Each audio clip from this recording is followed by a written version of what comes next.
Hadi lan daha kaldı. Hayır. Hayır al. Biste was.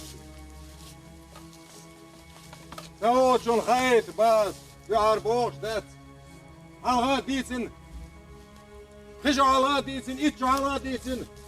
Aşo ala diesen. Sohyalı vasır. Karun duhtuadak dostum.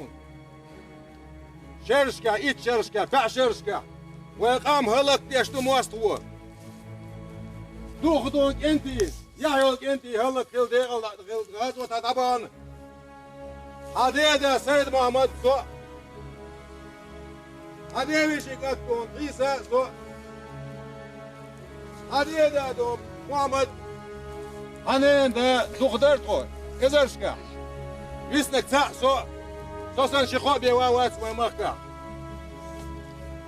As boşun ladvolur. Derin ladvolur. Hılık deş, yerç yebuş.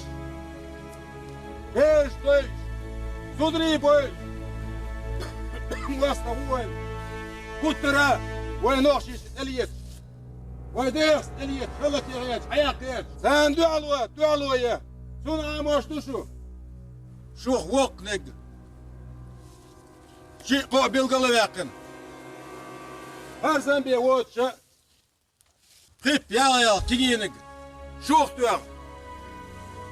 Şu o hanşka. Şunu mişi dügüt savuş. Şimdi yine daha dügürdü şu. Siga ayıduk şu an siga da okurduk iş. Kal mola kal ehtu bir koy. Bu tasal yok. Vakti. Sir Leo sir. Sir. Otel hadil da işleyin. Güç mu? Yalvayın.